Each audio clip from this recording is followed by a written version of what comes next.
السلام علیکم ورحمۃ اللہ وبرکاتہ۔ الحمدللہ والصلاة والسلام علی رسول اللہ محمد وعلی آلہ وصحبہ اجمعین وعلی جمیع من تبعہم بإحسان الی یوم الدین۔ اشہد ان لا الہ الا اللہ واشہد ان محمدا عبدہ ورسولہ۔ معزز محترم سامعین کرام، دینی اور اسلامی بھائیوں، قبر کا ایک خوبصورت منظر آج بھی انشاءاللہ آپ کے سامنے پیش کیا جائے گا۔ آج کے درس کا موضوع ہے کہ بندے مومن کو اس کے نیک اعمال قبر کے عذاب سے کس طرح بچاتے ہیں، یعنی کس طرح سے وہ سیکورٹی بن جاتے ہیں، اس کے محافظ بن جاتے ہیں، اور کسی بھی عذاب کو یا عذاب کے کسی بھی فرشتے کو اس کی قبر میں داخل ہی نہیں ہونے دیتے۔ سارے کے سارے وہ چاروں طرف سے قبر کے کھڑے ہو جاتے ہیں۔ بہت ہی خوبصورت منظر ہے۔ اللہ ہم سب کو اعمال صالحہ کی توفیق عطا فرمائے۔ مستدرک حاکم کی 1422 نمبر کی حدیث ہے۔ اس حدیث کے اندر جو ترتیب بیان کی گئی ہے وہ یہ ہے کہ جیسے ہی لوگ بندے مومن کو قبر میں دفن کر دیتے ہیں اور قبر میں دفن کرنے کے بعد واپس لوٹنے لگتے ہیں، ابھی منکر نکیر قبر میں داخل نہیں ہوئے ہیں، لوگوں نے اس مرنے والے کو، مسلمان شخص کو قبر میں دفن کر دیا، ابھی منکر نکیر نہیں آئے، اسی وقت وہ فرشتے، وہ اعمال صالحہ جو اس سے ہوتے ہیں، اس بندے کے جو نیک اعمال ہوتے ہیں، جیسے لوگ واپس ہونے لگتے ہیں، اس کی قبر کے چاروں طرف سے محافظ بن کر کھڑے ہو جاتے ہیں۔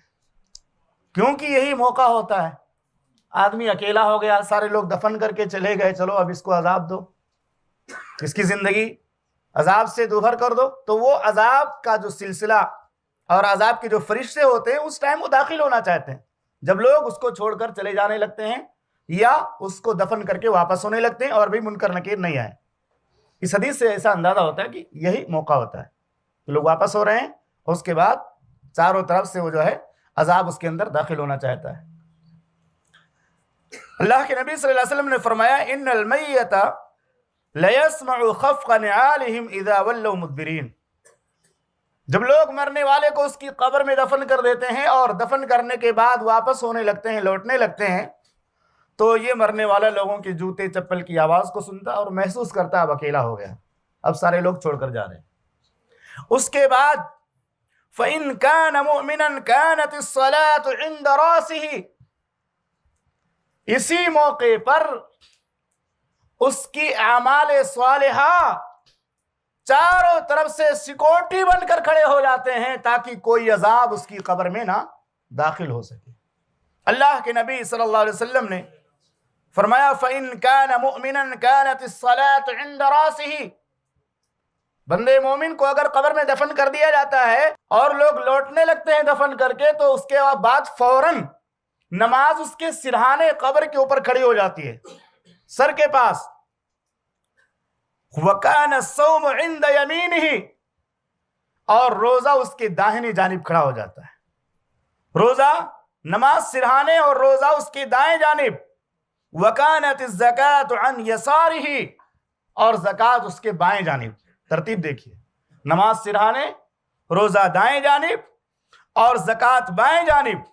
وَكَانَ فِعْلُ الْخَيْرَاتِ مِنَ الصَّدَقَةِ وَالصَّلَاةِ وَالصِّلَةِ وَالْمَعْرُوفِ وَالْإِحْسَانِ إِلَى النَّاسِ عِنْدَ رِجْلَيْهِ۔ اس کے بعد جو دوسری نیکیاں ہیں، بہت ساری نیکیوں میں تلاوت کا بھی ذکر ہے، اسی طرح سے صدقہ و خیرات کا تذکرہ ہے، اسی طرح سے صلہ رحمی کا تذکرہ ہے، لوگوں کے ساتھ بھلائی کرنے کا تذکرہ، یہ جو اور اس کے علاوہ جو نیکیاں ہیں، نماز اور روزے کے علاوہ اور اسی طرح سے زکوٰۃ کے علاوہ جو دیگر نیکیاں ہیں، وہ اس کے پیر کے پاس کھڑی ہو جاتی ہیں۔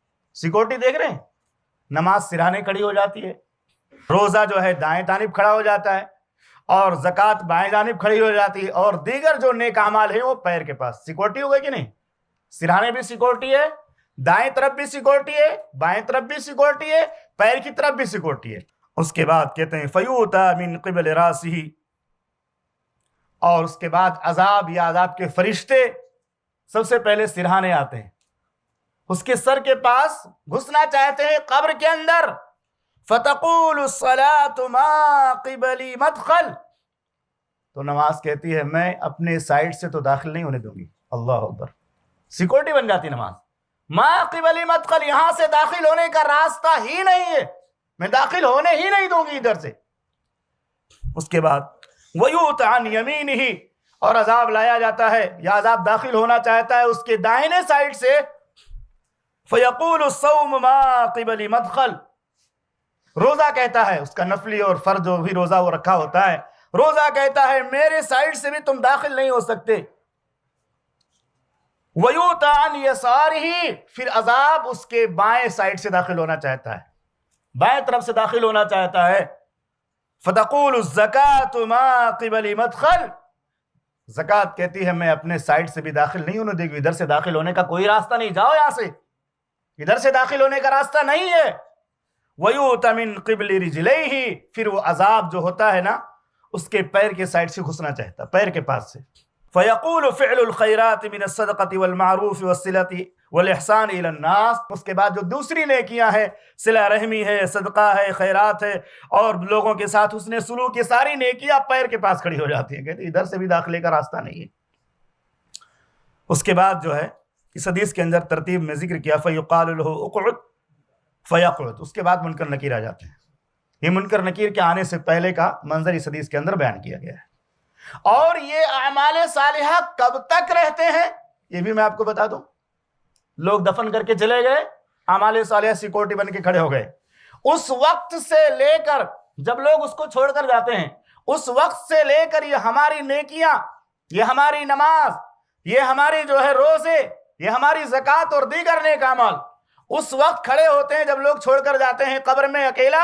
اس وقت سے لے کر جب تک وہ بندے مومن قبر کے سوالوں کے جواب میں کامیاب نہیں ہو جاتا، جب تک اس کی قبر میں جنت کا بچھونا نہیں بچھا دیا جاتا، جب تک اسے جنتی لباس نہیں پہنا دیا جاتا، جب تک اللہ کی طرف سے اس کو خوشخبری نہیں سنا دی جاتی کہ سو جا اس دلہن کی طرح جس کو اس کا محبوب شوہر اور رشتہ دار ہی جگائے گا، اس وقت تک وہ کھڑے رہتے اوپر. اللہ اکبر، کتنی عبرت اور نصیحت کی بات ہے، اور دل کو کس قدر خوشی محسوس ہوتی ہے. اللہ ہماری نیکیوں کو قبول فرمائے. اس وقت سے جب لوگ چھوڑ کر جاتے ہیں، اس وقت سے اس وقت تک وہ اعمال صالحہ اس پر سیکورٹی بن کر اس کی قبر پر کھڑے رہتے ہیں، جب تک اسے بشارت نہیں دی جاتی اور جب تک وہ جنت کے بستر پر لیٹ نہیں جاتا، جنتی لباس پہن نہیں لیتا. کتنی بڑی نعمت ہے یہ اعمال صالحہ جس سے ہم لوگ بھاگتے، اور یہ عشر ذی الحجہ اللہ تعالیٰ کا بہت بڑا انعام ہے. اللہ تعالیٰ ہمیں ان دنوں میں زیادہ سے زیادہ نیکیاں کرنے کی توفیق عطا فرمائے.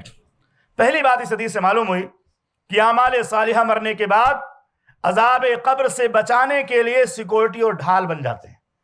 اور جب تک بندے مومن کو جنت کے لباس نہیں پہنا دیے جاتے، جنت کی جو ہے بستر پہ لیٹا نہیں دیا جاتا، اس کو آرام کرنے کے لیے نہیں کہا جاتا، اس وقت تک وہ ہٹتے نہیں ہیں. اس کے بعد جب وہ بستر پہ لیٹ جاتا، آپ نے اس سے پہلے بھی سنا، جنت کی کھڑکی کھول دی جاتی ہے، پھر وہ اس کی قبر میں آ کے ملاقات کرتے ہیں. نہیں، پورا مرحلہ طے ہو جاتا ہے کامیابی کا. اس کے بعد وہ قبر میں داخل ہوتے ہیں کہ اب وہاں عذاب داخل ہو ہی نہیں سکتا کہ جنت کے بستر پہ لیٹ چکا ہے، اللہ نے خوشخبری اس کو دے دی ہے. دوسری بات یہ معلوم ہوئی کہ یہ منظر میت کو دفن کرنے اور منکر نکیر کے آنے کے درمیان کا ہوتا ہے. تیسری بات یہ معلوم ہوئی کہ تمام نیکیوں میں اسلام قبول کرنے کے بعد پہلی اہم نیکی نماز ہے. ہائے مسلمانوں کی بدعملی پر افسوس ہوتا ہے، رمضان کے علاوہ ان کی نماز غائب ہوتی ہے، رمضان کے علاوہ نماز نہیں پڑھنا چاہتے، اور پہلی سیکورٹی کون عمل بنتا ہے معلوم ہے؟ نماز. آپ غور کیجئے کہ ہماری اور آپ کی موت ہو جائے اور ہمارے پاس نماز کی دولت نہ ہو، نماز کی عبادت نہ ہو، نماز کی نیکی نہ ہو، عذاب داخل ہونا چاہے گا، ہمارے پاس نماز نہیں رہے گی، کیا عذاب داخل ہوگا کہ نہیں ہوگا؟ کوئی اس کو داخل ہونے سے بچا پائے گا؟ اور سرہانے تو بہت خطرہ ہے. سر کے پاس اگر داخل ہوگا عذاب کا فرشتہ یا کوئی بھی عذاب داخل ہو، سانپ کی شکل میں، بچھو کی شکل میں، یا عذاب کے فرشتوں کی شکل میں، پھر انسان کے لیے خیر نہیں ہے. یہ نماز ہی غائب ہے. کاش ہم اس حدیث کو سوچ لیں، اس پر غور کر لیں کہ سب سے بہترین محافظ ہمارے اعمال میں جو عذاب قبر سے بچانے والا عمل ہوگا وہ نماز ہوگی. اس سے پتہ چلتا ہے سرہانے کون ہوگا؟ نماز ہوگی. اسی طرح سے اس حدیث سے بات بھی معلوم ہوتی ہے کہ حقیقت میں دنیا دار العمل ہے. جیسا عمل کرو گے ویسا انجام سامنے آنے والا ہے.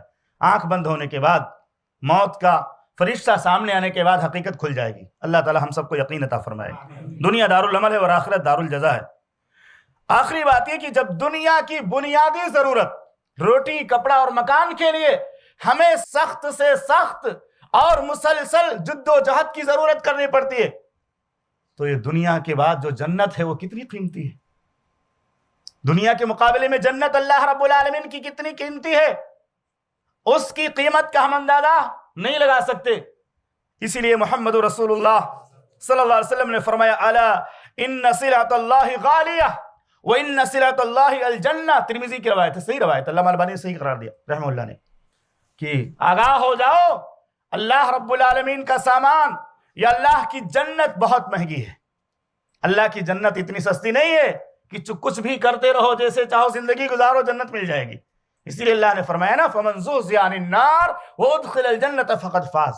جو جہنم سے بچا لیا گیا جنت میں داخل کر دیا گیا اس نے بہت بڑی کامیابی حاصل کر لی. اور یہ کامیابی اتنی آسانی سے نہیں ملنے والی. جب دنیا کی بنیادی ضرورت کے لیے 8-8 گھنٹہ ہم محنت کرتے ہیں، 10-10 گھنٹہ محنت کرتے ہیں، 16-16 گھنٹہ کام کرنے والے کام کرتے ہیں، اس کے باوجود بھی دنیا کی بنیادی ضرورتیں ہماری پوری نہیں ہوتی ہے تو پھر جنت اتنی آسانی سے کیسے ملنے والی ہے.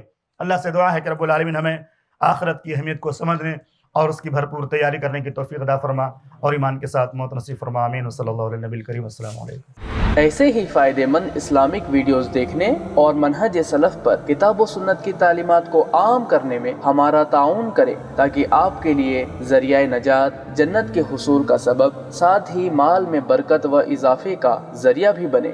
آمین. جزاک اللہ خیرن.